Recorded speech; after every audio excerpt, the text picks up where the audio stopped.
Gracias, ministro. También, como les anunciamos, hemos presentado ya ante el Congreso de la República el proyecto de ley anunciado por el presidente, un proyecto de ley que busca que, como nación, superemos estos 3 años de inestabilidad política, estos 3 años que han sido dominados en tantos momentos por la crispación, con un proyecto de ley que propone la modificación del artículo 112 de la Constitución. Como saben, el artículo 112 de la Constitución señala que el periodo de vigencia de un presidente es de 5 años y que un presidente no puede reelegirse para el mandato inmediatamente posterior. Estamos proponiendo su modificación con un párrafo adicional que esclarece, que deja muy claro que quien haya asumido también durante el periodo, quien haya juramentado el cargo de presidente de la República, como es el caso del presidente Vizcarra, que entró como vicepresidente, tampoco podrá reelegirse en el periodo inmediatamente posterior. Así que eso queda muy claro. Así que el primer objetivo del proyecto de ley es dejar eso claro. El segundo objetivo, como anunció el presidente en su discurso 28 de julio, es proponer el recorte de este mandato, tanto del presidente como de los congresistas y también de los parlamentarios al Parlamento andino, para que termine un año antes, es decir, para que el 28 de julio del 2020 asuma un nuevo presidente y que el 26 de julio haya terminado también el mandato de congresistas y de parlamentarios andinos. En otras disposiciones transitorias también proponemos que las elecciones se adelanten para el tercer domingo de abril del año entrante y que puedan adecuarse los plazos de forma que estas elecciones puedan llevarse a cabo en este lapso. Dicho esto, quedamos a disposición de ustedes, señoras y señores de la prensa, para sus preguntas. Gracias. Bien, entonces son declaraciones del Premier. Señor Premier, ¿cómo está? Buenas tardes. Estamos en directo para nuestra multiplataforma de RPP Noticias.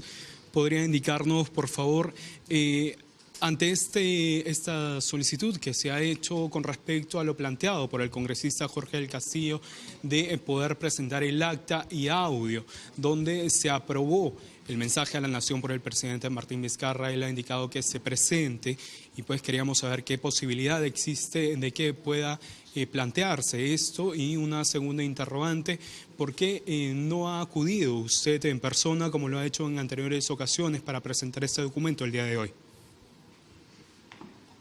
Muchas gracias.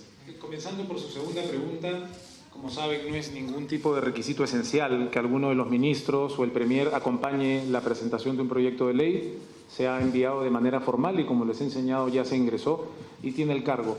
Respecto de la primera pregunta, creo que es importante dejar muy en claro, para tranquilidad de toda la ciudadanía, el Consejo de Ministros aprobó el discurso del presidente como se hace cada 28 de julio, incluyendo todo el contenido del discurso presidencial. Ese es el tema de fondo. Podemos, por supuesto, compartir las actas, no hay ningún problema, pero sí quisiera aprovechar su pregunta para llamar la atención sobre algo. Nos parece que el pedido del congresista del Castillo busca distraer a la opinión pública. Y quiero hacer una referencia reciente con el mayor respeto, tal cual lo hice en esta misma sala delante de ustedes en su momento. Cuando falleció el expresidente Alan García, también la Comisión de Defensa, liderada por el congresista del Castillo, quiso distraer la atención de todos los peruanos, llamando la atención sobre si el procedimiento de detención fue el adecuado o no fue el adecuado. Convocó al ministro del Interior, al comandante general de la Policía, a integrantes de la DIVIAC, para distraer la atención en temas procedimentales, cuando el hecho era uno solo. Y lo dije en ese momento con total respeto, y lo puedo repetir, en ese momento el expresidente García, luego lo corroboraron un video y una carta que dejó, él había decidido acabar con su vida en el momento que la justicia le tocó la puerta. Ese era el tema doloroso que como nación teníamos que discutir, no un tema procedimental sobre si la policía obró de manera precisa con el reglamento. Lamentamos que el congresista del Castillo vuelva a recurrir al mismo modus operandi, al mismo expediente de pretender que hablemos sobre si el procedimiento de aprobación del discurso dentro del marco del Consejo de Ministros se dio. Se dio. Creo que es una pregunta que usted nos hace que debemos aprovechar como país. Basta de distraer al pueblo, basta de distraer a la ciudadanía. El presidente de la República, con el respaldo de su gabinete, ha planteado una salida seria, una salida que implica un gesto de desprendimiento. A él también sugerir que nos vamos, para que nos vayamos juntos y superemos esta crisis política que todos hemos venido viviendo por estos 3 años. Ese es el tema de discusión. Si el congresista del Castillo quiere las actas, va a tener las actas, el país las puede ver, pero no nos distraigamos. Hay un gran tema que hemos puesto sobre la mesa, que lo ha hecho el señor presidente de la República en su discurso de 28 de julio.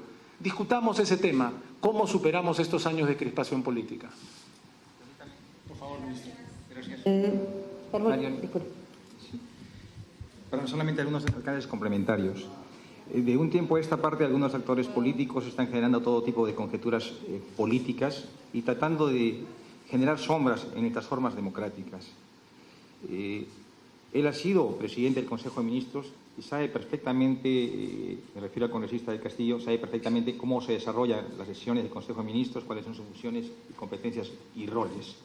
Lo que sí le podemos asegurar es que este gobierno y particularmente este gabinete no hace uso de formas o prácticas vedadas. Somos un gabinete responsable y transparente. Palabras entonces del señor Premier Salvador del Solar y seguidamente del señor ministro de Justicia Vicente Ceballos. Escuchamos parte de la conferencia. Sobre justamente este proyecto de reforma constitucional que han presentado, ¿tendremos los medios de comunicación también acceso a él para poder conocer en detalle en qué consiste? Y la segunda pregunta va respecto a la vicepresidenta Mercedes Arauz, porque ella ha mostrado que está abiertamente en contra de la medida que ya ha presentado en este caso el gobierno. ¿Cómo queda con esto el Ejecutivo? Porque recordemos que ella también es parte del Ejecutivo. Y la segunda pregunta es, ¿qué pasa con los proyectos de reforma constitucional, reforma política, que ya se han aprobado en el Congreso de la República? Si quiere ir a unas nuevas elecciones en 2020, ¿estos proyectos de ley van a regir estas elecciones o van a regirse bajo los conceptos anteriores? En primer lugar, decirle, efectivamente, mantenemos como gobierno un diálogo permanente con todo el Ejecutivo, incluyendo, por supuesto, a la señora vicepresidenta. Yo he tenido una conversación con la vicepresidenta, también la vicepresidenta ha tenido una conversación con el presidente. La vicepresidenta, es cierto, no estaba al tanto de esta decisión porque fue una decisión que se tomó en el marco del Consejo de Ministros. La señora vicepresidenta no participa del Consejo de Ministros y somos absolutamente respetuosos de su opinión. Pero como Consejo de Ministros hemos considerado, bajo el liderazgo del presidente, que esta es una salida importante para el país. Es una salida, reitero, que no busca, en medio de la confrontación política que hemos venido viviendo, que haya vencedores o vencidos entre Parlamento y Ejecutivo. Queremos que el ganador sea el Perú. Pongamos al Perú por encima, pongamos al Perú primero y vayámonos todos para que una nueva conformación de fuerzas políticas a partir del 28 de julio del 2020 comanden los destinos del país por 5 años más. Por supuesto, como señalaba usted, preguntaba, el contenido va a ser compartido con la prensa. Y respecto de la última parte de su pregunta, respecto de la reforma política, de hecho el proyecto en una de sus disposiciones transitorias dice explícitamente que todas las reformas políticas que se aprueben van a regir en la medida que no entren en conflicto con el calendario que las organizaciones electorales tendrán que plantear para que, de acuerdo a lo que sugerimos, las elecciones se lleven el tercer domingo de abril. Ministro. Toma la palabra el ministro de Justicia Vicente Ceballos. Escuchamos. En el número 4637. Por consiguiente, debo sobreentender que ya está publicado en la página web del Congreso de la República, a la cual todos los ciudadanos pueden acceder. Lo segundo, respecto a la pregunta concreta de si las reformas políticas recientemente aprobadas por el Pleno pueden aplicarse o no.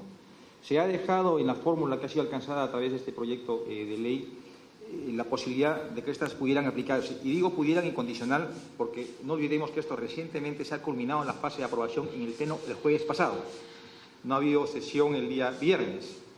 Esto todavía tiene que convertirse en una autógrafa suscrita por el nuevo presidente, señor Laichea, y trasladada en esa condición al Poder Ejecutivo para que pueda promulgarla o pueda observarla. Es decir, todavía no tiene existencia legal. Advertido de ellos, estamos dejando la posibilidad de que éstas perfectamente pudieran encajar. Pero también aquí una precisión adicional, factor tiempos. Es cierto que están bastante apretados, se está dejando la posibilidad de que el sistema electoral, integrado por el Jurado Nacional, la OMP y la RENIEC, ellos puedan proponer el nuevo cronograma electoral.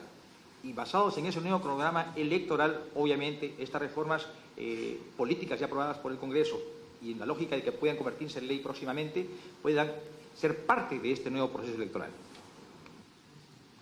Muchísimas gracias, ministro. Seguidamente, Carlos Vicuria, de Perú 21. Ministro Ceballos, y mi pregunta es para el ministro Ceballos, el primero es hablar. Es sobre que el Ministerio Público presentó el viernes pasado al Ministerio de Justicia un informe con el que se habilitaría el retorno de 524 millones de soles a Odebrecht por la venta de la hidroeléctrica Chaclla. Y según nuestras fuentes nos indican que este informe concluye de que sí existen procesos abiertos contra la constructora brasileña. En ese sentido, mi pregunta es, ¿cuál es la respuesta que tomará el Ministerio de Justicia ante este informe? ¿Cuándo emitirá un pronunciamiento? ¿Y qué postura tomará el Ministerio de Justicia en caso la Fiscalía recomiende su devolución?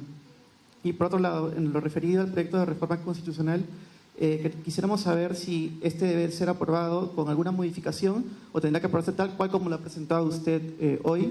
Y por otro lado, si se reunirá con el presidente del Congreso, Pedro Laechea, para que no se dilate la aprobación del proyecto enviado. Muchas gracias. Respuesta en este momento el ministro de Justicia, Vicente Ceballos. Por parte de la empresa Odebrecht respecto a la venta de la hidroeléctrica Chaclla. Sin embargo, el acuerdo de colaboración eficaz suscrito con dicha empresa y, sobre todo, la homologación avalada por la justicia ordinaria dispone en su parte resolutiva que para esta devolución tiene que el Ministerio Público emitir un informe en el cual se diga de que no existe ninguna investigación o proceso penal pendiente, textualmente, ¿no? Este documento efectivamente ingresado a última hora del día viernes. El día viernes 26, mediodía ha sido feriado. Entiendo que ha ingresado aproximadamente a las 11:30 de la mañana y ha sido dirigido a lo que es la unidad funcional del Ministerio de Justicia. Está en estos momentos en pleno proceso de evaluación. Yo no puedo adelantar todavía una opinión. Esperemos que en el más corto plazo tengamos una respuesta a este interrogante. Respecto de su segunda pregunta, hemos presentado un proyecto de ley bastante escueto, bastante claro, que corresponde a lo que señaló el presidente y que esperamos que pueda ser considerado de esta manera y como proyecto presentado por el Ejecutivo con el debido carácter de urgencia para que se discuta con prioridad. Respecto a la segunda parte de su segunda pregunta, he tenido dos conversaciones informales con el presidente del Congreso, una durante el desfile militar, otra el día siguiente, en el que ambos hemos coincidido en la necesidad de dialogar permanentemente y trabajar su agenda, tanto en el sentido que el propio presidente del Congreso aseguró en su discurso de asunción de cargo, como en el sentido que nuestro ministro de Economía ha compartido con la ciudadanía en dos entrevistas publicadas el día de ayer.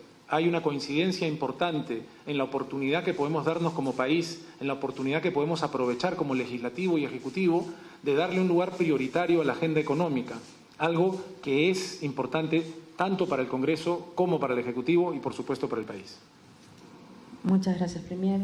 Finalmente, es el desarrollo entonces de esta conferencia de prensa encabezada por el presidente del Consejo de Ministros, Salvador del Solar. ¿Qué se ha visto para la aprobación o cuál es la expectativa que tienen ustedes para la aprobación de esta reforma? Si se está pensando que va a ser a través de dos legislaturas en el Congreso o si se va a tomar la vía también del referéndum que anunció el presidente en su mensaje del 28. Y la segunda consulta es, en ese marco de diálogo que se ha lanzado con el presidente del Congreso, si este también se va a extender a las otras bancadas y cuál es la expectativa que tienen ustedes para del plazo en que se pueda aprobar estas reformas, porque el Congreso todavía no hay comisiones, lo más probable es que se instalen en 2 o 3 semanas las comisiones. ¿Cuál es el plazo que están estimando ustedes será necesario para la aprobación de esta reforma constitucional? Nuestra expectativa es que esto se apruebe tal cual está siendo sugerido para contar luego de una votación en el Congreso, como dice usted, luego de que se hayan constituido las comisiones, que durante el mes de agosto y el mes de septiembre puedan revisarse y aprobarse para ser luego ratificadas por un referéndum.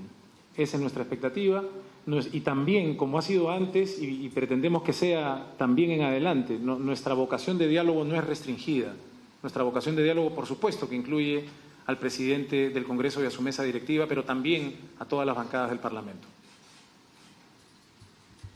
Muchas gracias, señor Culmina ministro, entonces de esta manera la conferencia de prensa encabezada por el presidente del Consejo de Ministros, Salvador Del Solar, acompañado de la ministra de Salud, el ministro de Economía y el ministro de Justicia.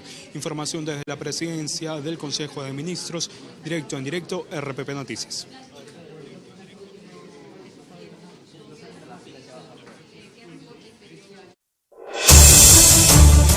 El día transcurre demasiado rápido.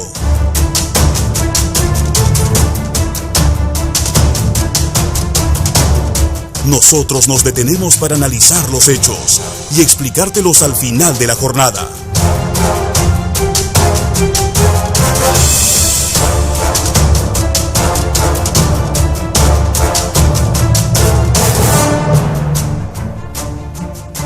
Brindándote información en la que puedas confiar. Edición Central, de lunes a viernes a las 8 de la noche, con Tatiana Alemán.